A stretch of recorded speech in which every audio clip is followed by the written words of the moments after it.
Hey guys, mostly welcome to all of in this video. स्वागत है आप सभी का एक और नए वीडियो में।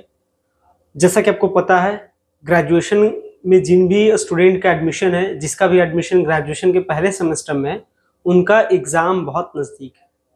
मैं किस एग्जाम के बारे में बात कर रहा हूँ? तो आपके पहले सेमेस्टर के एग्जाम के बारे में।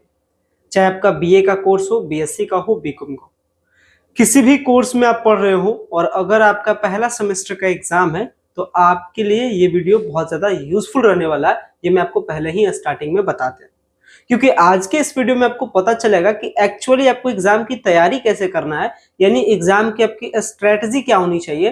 क्योंकि बिहार में ये जो सिस्टम है, यूजी 4 ईयर का जो ग्रेजुएशन का सिस्टम है, ये बिहार में पहली बार लॉन्च किया गया है और इसके अकॉर्डिंग अब ईयरली न होकर के सेमेस्टर वाइज का यहाँ पे प्रोग्राम रखा गया है। जिस प्रोग्राम के तहत में पहले सेमेस्टर का जो एग्जाम है, वो उम्मीद है कि लगभग 7 से लेकर के 9 दिसंबर के बीच में आपकी एग्जाम होनी। साथ ही साथ अगर आप एग्जाम को पास नहीं कर पाते हैं तो कुछ उसके प्रमोशंस के रूल है, वो आपको आई बटन में उसका लिंक मिल जाएगा। आप उसे देख सकते हैं और जान सकते हैं कि अगर आपका कोई पेपर में बैक लगता है या अगर आप कोई पेपर में पास नहीं करते हैं तो कैसे आपको अगले सेमेस्टर में प्रमोट किया जाता है।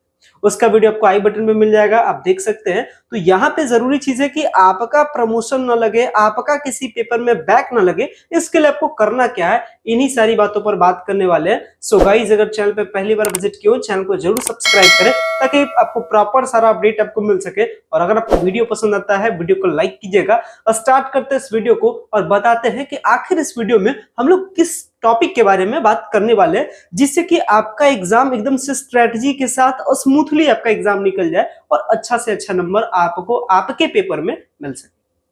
देखिए, इसमें हम लोग मेनली बात करने वाले क्या, आपके सिलेबस को लेकर के। तो सिलेबस आपको स्टैंडर्डाइज्ड सिलेबस, मतलब अच्छा वाला सिलेबस किस ऑफिशियली साइट से डाउनलोड करना है और सिलेबस को समझते कैसे हैं, ये मैं आपको आज आइडिया बताने वाला हूं। यानी सिलेबस आपको कहां से मिलेगा, जो आप थंबनेल में आप देखे होंगे उसी के सवालों के जवाब आपको देने वाले हैं। और सिलेबस को समझना कैसे, ये भी आपको बताने वाले हैं। क्योंकि जो भी क्वेश्चन पूछा जाएगा आपके सेमेस्टर वाले एग्जाम में, उस एग्जाम में जो आपका क्वेश्चन है वो डायरेक्टली सिलेबस से रहेगा। यानी जिसको सिलेबस के बारे में सटीक तरीके से पता है, वो एकदम से एग्जाम को सही तरीके से क्या कर सकता है, स्मूथली क्या कर सकता है, ज्यादा से ज्यादा नंबर ला सकता है। तो चलिए जानते हैं आखिर सिलेबस डाउनलोड करने का क्या प्रोसीजर है, कैसे सिलेबस डाउनलोड करना है और सिलेबस को समझना कैसे है, ये भी मैं आपको बताने वाला हूं। तो चलते अपने बोर्ड के स्क्रीन पे और देखते हैं कि सिलेबस का क्या कुछ प्रोसीजर रहने वाला है।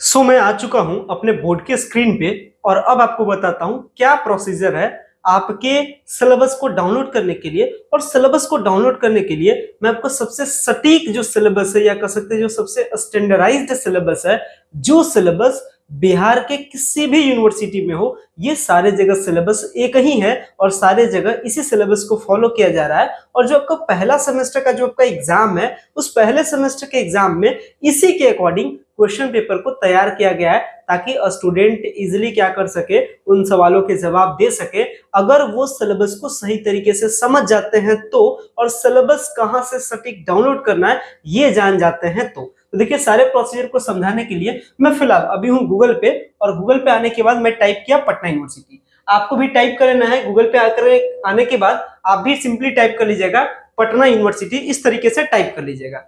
टाइप करने के बाद में यहाँ पे आप टाइप कर लीजिएगा पटना यूनिवर्सिटी। टाइप करने के बाद में गूगल में आपको शो कर जाएगा।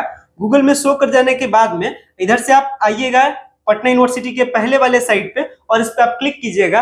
आपके सामने जो पटना यूनिवर्सिटी का वेबसाइट है वो आपका कुछ इस तरीके से ओपन हो जाएगा। जैसे आप पटना यूनिवर्सिटी के वेबसाइट पे आते हैं, यहाँ पे एक पॉपअप आएगा, इसको आप काट दीजिएगा। पॉपअप काटने के बाद आप ऊपर की ओर स्क्रॉल कीजिएगा। जैसे ही आप ऊपर की ओर स्क्रॉल कीजिएगा, तो जैसे ही आप ऊपर की ओर स्क्रॉल कीजिएगा, इस तरीके से ऊपर वाले पोर्शन को स्क्रॉल कर दीजिएगा। और स्क्रॉल करने के बाद में आपको यहाँ पे एक साइट मिलेगा। तो यहाँ पे आने के बाद में एक आपको ऑप्शन दिखेगा। इस ऑप्शन का क्या नाम है, यहाँ पे आपको दी जाएगा स्टूडेंट कॉर्नर। देखिएगा, यहाँ पे रहेगा आपका स्टूडेंट कॉर्नर। आपको क्या है, यहीं से आपको मतलब है। अब आपको स्टूडेंट कॉर्नर से करना क्या है ये समझिए। इस स्टूडेंट कॉर्नर को देखिएगा और इस स्टूडेंट कॉर्नर पे क्या कीजिएगा, आप यहाँ पे आकर के क्लिक कीजिएगा। जैसे ही आप क्लिक कीजिएगा, कुछ और आपके सामने ऑप्शन मिलता है और इसी ऑप्शन में आपको यहाँ पे साइड में देखिएगा तो आपको मिल जाएगा syllabus for 4 year under graduate degree courses. आपको इसी चीज से मतलब है, आपको यहीं से आपका काम बनेगा। तो आपको क्या करना है, फिर इस पर क्लिक करना है। जैसे आप क्लिक कीजिएगा तो जितने भी सारे सब्जेक्ट का सिलेबस है, सारे सब्जेक्ट का सिलेबस आपको यहाँ पे शो कर जाता है। लेकिन आपको मतलब क्या है, अपने सिलेबस से आपको मतलब है, तो आपको क्या करना है, तो बेसिकली करता क्या है कि जैसे आप उस सिलेबस वाले साइट पे क्लिक कीजिएगा तो ये आपको ऑटोमेटिकली जो बिहार गवर्नर, जो राजभवन बिहार का जो वेबसाइट है, उस पे आपको लेकर के चला आता है। मतलब जो न्यू जो प्रोग्राम आया है, इस न्यू प्रोग्राम के तहत में जो सिलेबस है वो आप जान रहे हैं कहां से तैयार किया गया है, तो गवर्नर साहब के थ्रू तैयार किया गया है, यही है राजभवन बिहार। इसको जो सटीक, जिसको इसके बारे में पता होगा, उनके लिए क्या होगा, बेनिफिशियल रहेगा। अब आप नीचे की ओर स्क्रॉल कीजिएगा, यहाँ पे देखने को मिल जाएगा रेगुलेशन, और रेगुलेशन में कई सारे आपको यहाँ पे मिलेंगे सिलेबस के कैटेगरीज। आपका जो ऑनर्स रहेगा, आपको क्या करना है, उस पर क्लिक करके उसके पीडीएफ को आपको देखना है, और पीडीएफ में क्या बताया जाता है उसको समझना है। अब कैसे समझना है, समझिएगा। यहां से आने के बाद आपको क्या कर लेना है, यहाँ पे आप देख रहे हैं जैसे यहाँ पे कई सारे सब्जेक्ट का सिलेबस है, और मैं अगर किसी एक सब्जेक्ट के बारे में बात करूं तो जैसे नीचे देख सकते हैं यहाँ पे क्या है, curriculum and credit framework of 2 semester for undergraduate programme for zoology. Undergraduate का मतलब क्या होता है, बीएससी, यानी ये आपसे रिलेटेड है, 4 ईयर ग्रेजुएशन से रिलेटेड है। और अभी ये जो सिलेबस है कितने सेमेस्टर का है, 2 सेमेस्टर का, यानी जो पहला सेमेस्टर का भी एग्जाम होने वाला है और उसके आगे वाले सेमेस्टर का भी इसमें सिलेबस बताया गया है।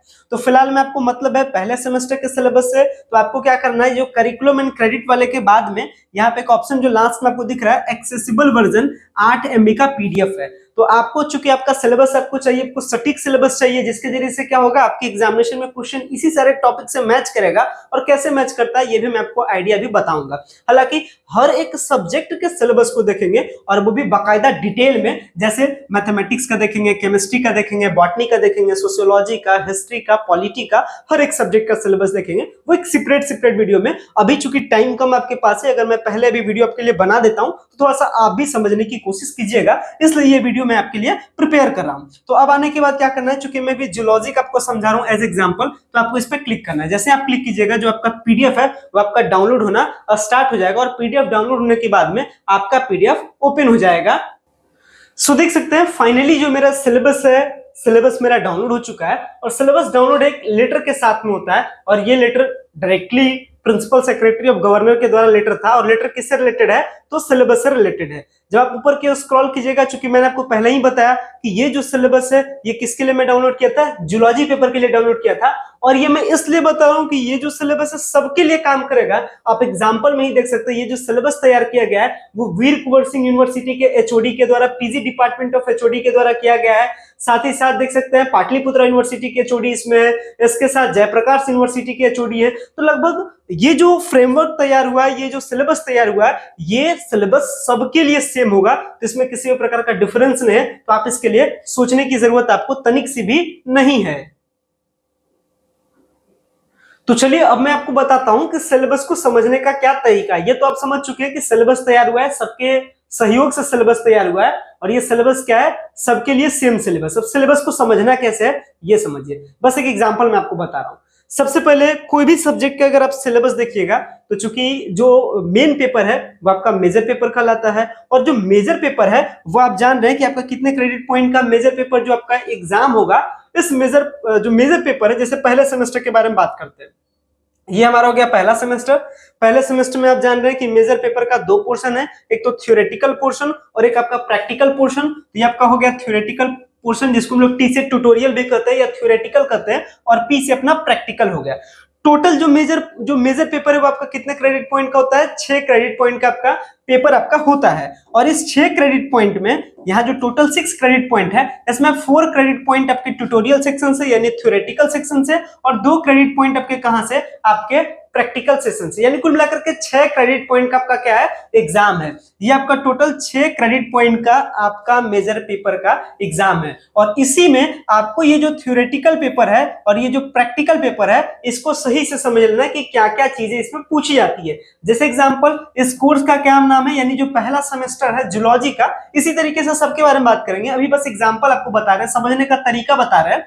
तो इसमें क्या लिखा है, तो थ्योरेटिकल पोर्शन में लिखा है कि डाइवर्सिटी ऑफ नॉन कोऑर्डिनेट्स ये आपका थ्योरेटिकल पोर्शन है, साथ ही साथ इसका प्रैक्टिकल पोर्शन भी यही है। तो अब आपको क्या करना है, जो सिलेबस है ये आप समझिए कि 6 क्रेडिट पॉइंट का होता है और किस टॉपिक पे हो रहा है, तो ये अपना डाइवर्सिटी पे बात हो रहा है। अब इसके बारे में नीचे में एकदम से डिटेल में सब कुछ बताया गया है कि ये जो पहला जो आपका जो मेजर पेपर के लिए था, अभी जो ऊपर डिस्कस था ये मेजर के लिए था, इसके साथ नीचे में फिर बताया जाता है माइनर के लिए भी। मतलब कहने का अगर आपका माइनर पेपर में भी अगर जूलॉजी है, तो अगर आप किसी एक सब्जेक्ट का उठाइएगा सिलेबस, जैसे मैंने जूलॉजी के लिए यहाँ पे देखा, तो जूलॉजी के केस में क्या है, इसी पीडीएफ में मेजर का भी सिलेबस है, एमजेसी का, और इसी पीडीएफ में माइनर का भी सिलेबस है। तो मेजर माइनर दोनों के लिए जो जो आपका सब्जेक्ट है मेजर में चाहे माइनर में, आप उस सब्जेक्ट का पीडीएफ क्या कर लीजिए, डाउनलोड कर लीजिए, जो मैंने आपको प्रोसीजर बताया उस तरीके से। हालांकि मैं कोशिश करूंगा कि जितने भी ये सारे पीडीएफ है, ये सारे पीडीएफ का लिंक आपको वीडियो के डिस्क्रिप्शन बॉक्स में मिल जाए। डायरेक्ट क्लिक कीजिए जूलॉजी तो जूलॉजी का सिलेबस डाउनलोड, मैथ तो मैथ का सिलेबस डाउनलोड, इस तरीके से आपको थोड़ा सा बेनिफिट इसका मिलेगा। तो मेजर माइनर दोनों का है, सेम तरीके से समझने का है। और साथ ही साथ बताया जा रहा है अगर आपका मल्टी डिसिप्लिनरी में ये पेपर है तो भी आपको आप बता सकते हैं, मतलब मेजर माइनर मल्टी डिसिप्लिनरी सब कुछ A to Z आपका एक सब्जेक्ट में ऑफरिंग के बारे में यहाँ पे बताया जाता है। अब चलिए चूंकि बात करना है, देखिए क्वेश्चन पैटर्न और सिलेबस को लेकर के इसी में सब कुछ बताया गया। देखिए क्वेश्चन पैटर्न के बारे में मैंने कल भी बात किया था, और क्वेश्चन पैटर्न में मैंने आपको बताया भी था कि जो सिलेबस है इसके अकॉर्डिंग जो क्वेश्चन पैटर्न आपका बताया गया है वो कुछ इस तरीके से है कि आपका मेजर पेपर के बारे में मैंने कल बताया था कि मेजर पेपर में आपका क्या रहेगा, मल्टीपल चॉइस क्वेश्चन रहेगा, इसके साथ ही आपका शॉर्ट टाइप रहेगा, इसके साथ ही लॉन्ग टाइप रहेगा, वो यहाँ पे देख सकते हैं। लेकिन मेन चीज क्या है, मेन चीज है हमारा कि अब टॉपिक कहाँ से पूछेगा, तो ये तो सिलेबस में बताया जाएगा। अब सिलेबस में देखिए क्या बात करता है, सिलेबस को समझिएगा, यह है सिलेबस का ऑब्जेक्टिव है कि सिलेबस क्या कहना चाहता है आपसे। देखिएगा नीचे बढ़ेंगे, सिलेबस के बारे में रहेगा डिटेल में। यहाँ पे देखिए, चूंकि मैं बात कर रहा था तो हमारा मेजर पेपर क्या है, जूलॉजी है, तो मेजर पेपर जूलॉजी है, तो इसके अकॉर्डिंग क्या क्या बताया गया है कि 6 क्रेडिट पॉइंट का, थ्योरी 4 और प्रैक्टिकल 2। अब रह गया कि कोर्स का स्ट्रक्चर, मतलब कोर्स क्या चाहता है। यहाँ पे देखिए आपसे बताया जाता है कोर्स आपसे क्या चाहता है, इसमें बात कर रहा है, इसको भी छोड़ेंगे। अब देखिए ये मेन इंपॉर्टेंट है कि जो थ्योरेटिकल का जो 4 क्रेडिट पॉइंट है, इस थ्योरेटिकल के 4 क्रेडिट पॉइंट में पढ़ना क्या क्या है, क्वेश्चन कहां से आएगा, ये चीजें यहीं पे छुपी हुई है। देख सकते हैं क्या है, इंट्रोडक्शन टू नॉन कॉर्डेट्स, इसके बाद मतलब इंट्रोडक्शन आपको क्या क्या पढ़ना है, इंट्रोडक्शन है, नॉन कॉर्डेट का पढ़ना है, जनरल कैरेक्टरिस्टिक्स पढ़ना है, क्लासिफिकेशन पढ़ना है, इसके बाद ये सारा प्रोटोजोआ के बारे में पढ़ना है, स्टेनोफोरा के बारे में पढ़ना है। इस तरीके से यहाँ पे सब कुछ बात बताया गया है। एनिलिडा के बारे में पढ़ना है, तो क्वेश्चन यहीं से आएगा। इसलिए आपको ये वाला जो टॉपिक है, which topic to be covered, which topic to be cover, कौन से टॉपिक को आपको कवर करना है, ये आपको सही से पता होना चाहिए। ऐसा ना कि उल्टा पुल्टा जो मन करे गेस्ट पेपर लिए जैसे तैसे पढ़े, और हो सकता है क्योंकि गेस्ट पेपर जो भी आया है वो मार्केट में बिल्कुल नया है, कहां से क्वेश्चन पूछ देगा ये किसी को पता नहीं। इसके लिए जरूरी क्या है, सटीक तैयारी। और सटीक तैयारी कब होगी, जब आपको सटीक इंफॉर्मेशन पता रहेगा, यानी जब आपको सटीक नॉलेज पता रहेगा कहां से, ऐसा सिलेबस से। तो क्या क्या टॉपिक कवर किया जाता है, कैसे समझा जाता है, ये मैंने आपको समझाया। इस तरीके से आपको ध्यान रखना है ताकि आपका क्या हो सके, सारे टॉपिक पे आप कवर कर सके, तो एग्जाम के टाइम में आपको हेल्प मिलेगा। सिमिलरली यहाँ पे प्रैक्टिकल के बारे में बताया जाता है, प्रैक्टिकल के बारे में भी सारा इंफॉर्मेशन यहाँ पे देख सकते हैं, बताया गया है कि प्रैक्टिकल में क्या क्या है। तो इस तरीके से हम लोग डिटेल में सिलेबस लाएंगे जिसको समझेंगे। मेनली इस टॉपिक में मैं आपको समझा रहा था कि सिलेबस कैसे डाउनलोड करते हैं और सिलेबस को समझते क्या है। सिलेबस में समझने में इतना ही ध्यान रखना है कि भाई पेपर कितना क्रेडिट पॉइंट का है और उस पेपर में कौन कौन से टॉपिक को आपको पढ़ना है। बाकी डिटेल में एक टॉपिक का सिलेबस आएगा, आप उसको देख लीजिएगा, आपका कल्याण हो जाएगा और आपका एग्जाम इजी वे, आप एग्जाम में ज्यादा से ज्यादा नंबर ला सकते हैं। तो फिलहाल इस वीडियो को यहीं पे एंड करते हैं। उम्मीद करते हैं सारी चीजों को आपने समझा होगा, और अगर आपको वीडियो पसंद आता है वीडियो को लाइक कीजिएगा, चैनल पे पहली बार विजिट किया चैनल को सब्सक्राइब कीजिएगा। Thanks a lot for watching this very important video. Thank you.